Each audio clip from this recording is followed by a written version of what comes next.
Barnaby Buttercup, known to himself as Barnaby the Brilliant, though to everyone else who knew him he was Barnaby the Bumbling, adjusted the brim of his too large hat. Tonight, he vowed, would be different. Tonight, the whispers of his constant failures would be silenced. His target, the legendary Sunstone Brooch, rumored to glow with the light of a captured star, nestled deep within the heavily guarded Blackwood Manor.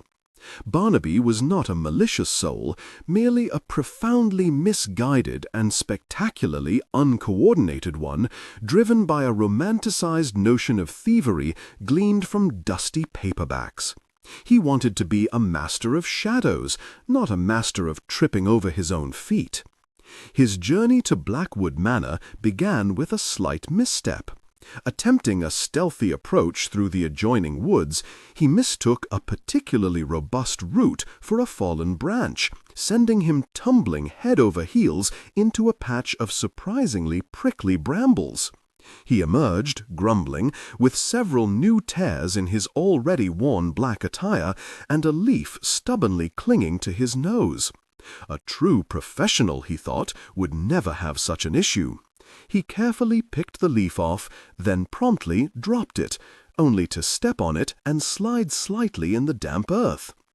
Reaching the high wall surrounding the estate, Barnaby consulted his hastily drawn map, which was more scribbles than useful information. He located what he believed was the weak point, a section obscured by an overgrown rosebush. As he attempted to scale the wall, his foot slipped on a loose brick, sending a cascade of pebbles clattering down. He froze, listening intently. Only the chirp of crickets answered.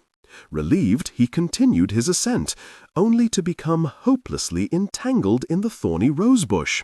He wrestled free, muttering apologies to the plant, leaving a sizable piece of his trousers behind as a botanical offering. Finally, over the wall, Barnaby landed with a soft thud on the manicured lawn. He patted himself down, proud of his silent landing. His pride, however, was short-lived. A low, guttural growl vibrated through the air. Barnaby froze, heart hammering. A guard dog, surely.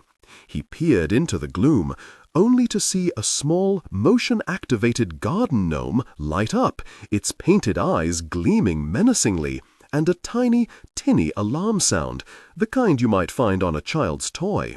Barnaby yelped, stumbling backward and straight into a large, decorative bird bath, sending water sloshing over his head. The gnome's alarm, drenched, sputtered into silence. Barnaby stood, dripping and humiliated, in a pool of water, feeling the chill night air against his now soaking clothes. He pressed onward, determined. The back door, his research indicated, was less secure. He approached it with exaggerated stealth, tiptoeing across the flagstones. He produced his lock-picking kit, a collection of tiny, shiny tools he'd bought from a questionable online vendor. He inserted the first pick, his brow furrowed in concentration, when his elbow brushed against a pot of geraniums on a nearby ledge. The pot teetered, then crashed to the ground, scattering soil and terracotta shards across the stone. Barnaby jumped, startled, and in doing so accidentally kicked the back door with a surprising force. The ancient latch, already weak, gave way with a resounding crack, and the door swung inward with a groan. "Well," he whispered to himself, "that works too." Inside, the manor was a labyrinth of shadows and priceless artifacts. Barnaby navigated the dark hallway, his eyes straining. He knew the Sunstone Brooch was kept in Lord Blackwood's study. He tried to be quiet, but his heavy boots seemed to echo on the polished marble floor. He took a corner too sharply, his shoulder connecting with a towering suit of medieval armor. The armor swayed ominously, its gauntlets and breastplate clanking like 1,000 tiny cymbals. Barnaby braced himself for the inevitable crash, but miraculously it settled back into place with a final shuddering clang. He let out a shaky breath, wiping a bead of sweat from his forehead. His path led him through what he believed was a corridor, but turned out to be the main pantry. The faint moonlight filtering through a high window revealed shelves laden with jars and tins. Barnaby, still recovering from the armor incident, wasn't paying full attention. He stumbled, his hand flailing out for balance, and instead of grasping a stable shelf, he knocked over a precariously stacked tower of antique porcelain plates. The crash was deafening, a symphony of shattering ceramics. Barnaby froze, a single, perfectly round porcelain shard now embedded in the sole of his shoe. He winced, hopping on one foot, trying to dislodge it without more noise. He finally located the study door, or what he hoped was the study door. It looked imposing, dark wood with intricate carvings. He reached for the handle, his fingers brushing against a long velvet curtain. As he pulled his hand away, the heavy fabric snagged on one of his buttons. He tried to pull free gently, but the more he struggled, the more entangled he became. Eventually, with a frustrated huff, he ripped himself loose, sending the entire curtain rod clattering to the floor with a magnificent thud. Barnaby squeezed his eyes shut. This was not going well. He finally entered the study, a vast room lined with bookshelves. The moonlight was brighter here, illuminating a grand oak desk in the center. He knew the brooch was often displayed under glass, a tempting glint in the darkness. He tiptoed across the Persian rug, his heart thrumming. He was so close. He spotted a glimmer on the desk, a small, velvet-lined display case. With a surge of adrenaline, he lunged for it, forgetting the loose floorboard directly in his path. His foot landed squarely on it, producing a loud, high-pitched squeak that resonated through the silent room. Barnaby cried out, losing his balance and colliding with the desk. The display case tumbled, skittering across the polished wood, its contents, the legendary Sunstone Brooch, flying out. Barnaby scrambled, grabbing for it. He missed. The brooch bounced, then rolled, coming to rest with a soft chime against something beneath the desk. He bent down, peering into the shadows. His hand reached out, fumbling, and closed around something cold and metallic. Just as his fingers gripped the object, a soft click echoed from behind him. A lamp on the desk flickered to life, bathing the study in a warm glow. Barnaby froze, the metal object still clutched in his hand. He slowly straightened up, turning to face his captor. It wasn't a burly guard. It wasn't a vigilant Lord Blackwood. It was a small, rather stern-looking elderly woman in a sensible flannel nightgown and a hairnet, holding a plate of half-eaten biscuits.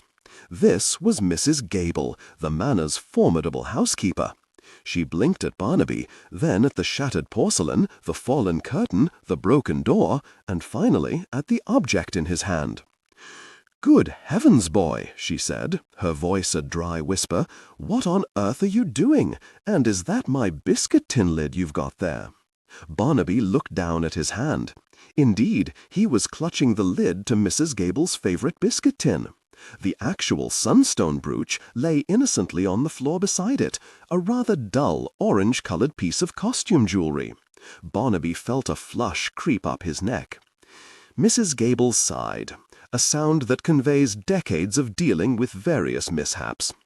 "The Sunstone Brooch," she explained, picking it up with a delicate finger and twirling it. "It's a rather gaudy fake, dear. Lord Blackwood bought it at a charity auction years ago. Thought it was frightfully funny to display it as if it were priceless. The real valuables are in the basement vault, naturally. And good luck getting into that. It's triple locked and has lasers." She looked at him expectantly, her eyes sharp. "Now, spill it. Why are you creating such a ruckus in the middle of the night?" Barnaby, mortified, stammered out his tale. The desire to be a successful thief, the endless string of humiliating failures, his misguided aspirations. He even confessed to the incident with the garden gnome. Mrs. Gable listened, occasionally nodding, occasionally letting out a small, almost imperceptible chuckle. When he finished, she simply offered him a biscuit. "You're clearly not cut out for this Master of Shadows business, Barnaby," she said, her tone surprisingly gentle. You're more like a master of creating light and noise. But you seem to have a good heart, and goodness knows the garden could use some tending. Mr. Henderson, the head gardener, broke his hip last week chasing a squirrel. We need someone who isn't afraid of a bit of dirt, or, apparently, a bit of falling into things."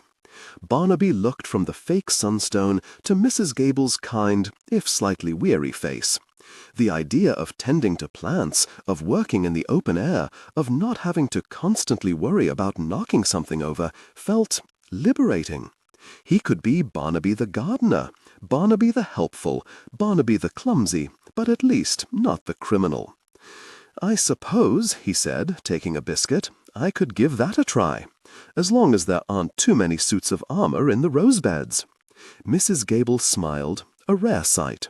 "Just don't trip over the watering can, dear, and for goodness sake, try not to scare the hedgehogs." Barnaby nodded.